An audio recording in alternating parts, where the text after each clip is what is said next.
디도서 3장 10절에서 14절까지 보겠습니다. 10절 너는 이단자를 한 번 그리고 두 번 훈계하고 멀리하라. 이단자는 끝이 다르다는 말입니다. 처음은 예수를 믿음으로 출발하지만 결국 자신의 욕심을 드러내는 자들입니다. 이와 같은 사람들에게 두 번 정도 훈계하고 말을 듣지 않는다면 멀리하라고 명령하고 있습니다. 이거 명령입니다. 두 번 정도 훈계해도 말을 듣지 않는다면 그는 다시 예수를 믿어 자기중심을 죽이고 새 예수 생명으로 거듭나게 된다는 그것은 어렵기 때문입니다. 되기 어렵기 때문입니다. 그렇게 해야겠네. 거듭나게 되기 어렵기 때문입니다. 거듭나게 되기 어렵기 때문입니다. 사람이 사람의 마음을 구원받은 예수 생명으로 바꾸는 것은 불가능합니다. 예, 사람이 사람의 마음을 예수 생명으로 바꾼다는 건 불가능해요. 11절 왜냐하면 내가 알고 있기 때문이다. 부패하게 되었다. 그는 부패하게 되었다. 그는 이와 같이 죄를 짓고 있다. 그는 정죄되었다. 요 죄로 정해진 거예요. 죄인으로 정인 돼버린 거예요. 근데 이 밑에서 그 설명을 그렇게 하고 있는지 모르겠네요.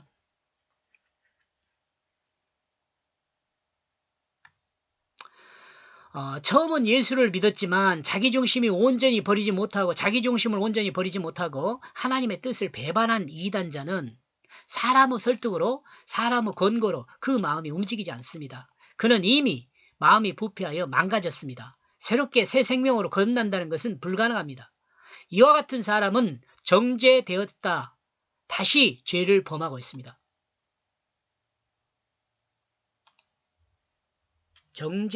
죄인으로 정해졌다 이 말입니다. 그래야 합니다.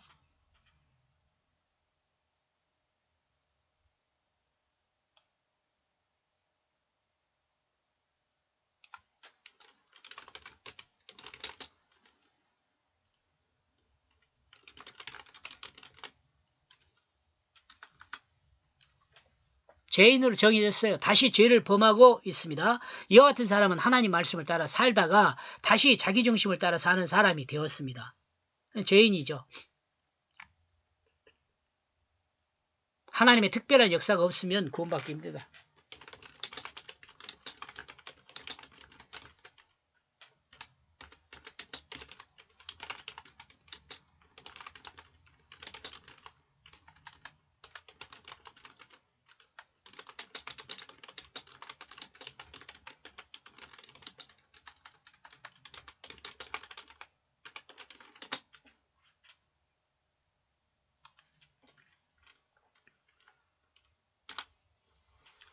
(12절) 언젠가 내가 보내게 된다면 너와 두기고를 향하여 아데미로 너는 서둘러라. 니고볼리를 나를 향하여 오게 하라. 왜냐하면 내가 거기서 거울을 나기로 작정하였기 때문이다. 디모데는 의미가 공경이죠. 정중하게 자신의 일을 행하는 사람입니다. 그리고 두기고는 뜻밖의 행운이라는 의미입니다.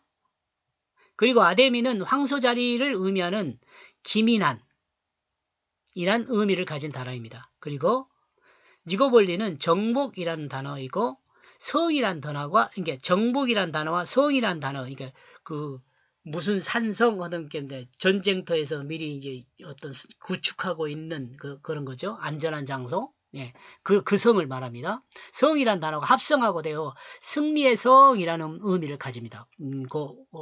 니고볼리라는 단어는요. 이 단어들을 종합하여 생각하면 성경은 하나님의 백성에게 또는 성도들에게 정중하게 자신의 일을 행하면서 뜻밖의 행운이 생기면 힘을 가지고 기민하게 움직여 승리하라고 말하고 한다라고 생각해 볼 수 있는.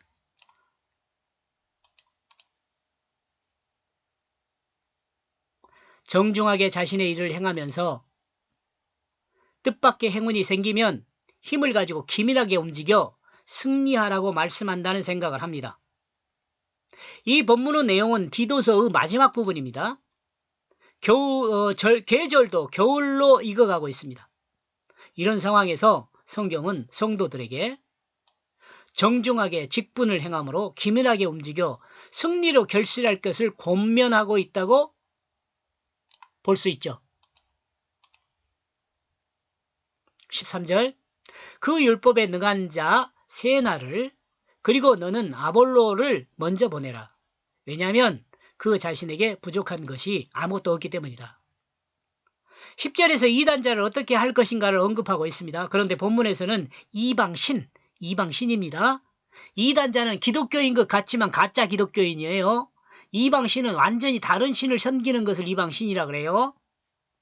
이제 본문에서는 이방신을 섬기던 자로 생각해 볼 수 있습니다. 세나와 아볼로를 언급하면서 이들은 부족한 것이 아무것도 없다고 말합니다. 그러므로 이들을 먼저 보내라고 말을 합니다. 아마도 세나와 아볼로는 회심한 이방인으로 생각할 수 있습니다. 이들의 생활에는 부족한 것이 없지만 이들은 아직 신앙의 열매가 없는 것으로 보입니다. 그러므로 다음과 같이 14절에서 언급하고 있습니다. 그리고 또한 그들이 배우게 하라. 우리들의 그 아름다운 일을 행하게 저 필요한 것들을 향하여. 왜냐하면 그들이 열매 없는 자들이 되지 않기 위하여. 그들이 열매 없는 자들이 되지 않기 위하여. 신앙의 열매가 없는 세나와 아볼로에게 그리스도인이 행하는 아름다운 것을 알 수 있도록 가르치라고 말씀하고 있습니다. 배우게 하라고 말합니다. 그러므로 세나와 아볼라 또한 이와 같이 그리스도인이 아름다운 것을 행할 수 있도록 하라는 것입니다. 그러므로 세나나 아볼라가 그리스도인으로 아름다운 열매를 맺을 수 있도록 하라는 것이죠. 이들이 그리스도인이 되었습니다. 그리고 이들은 생활에는 이들이 그리스도인으로 개종했다 그럴까요?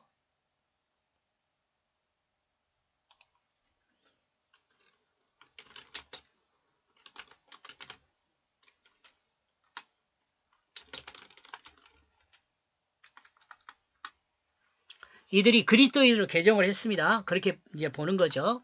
그리고 이들은 생활에는 부족한 것이 없습니다. 그러나 그리스도인으로 아직 열매가 없습니다. 그러므로 아름다운 그리스도인의 삶, 곧 진실한 사랑으로 섬기는 그 삶을 가르쳐 아름다운 열매를 맺는 그리스도인으로 설 수 있도록 하라고 가르치고 명령하고 있습니다.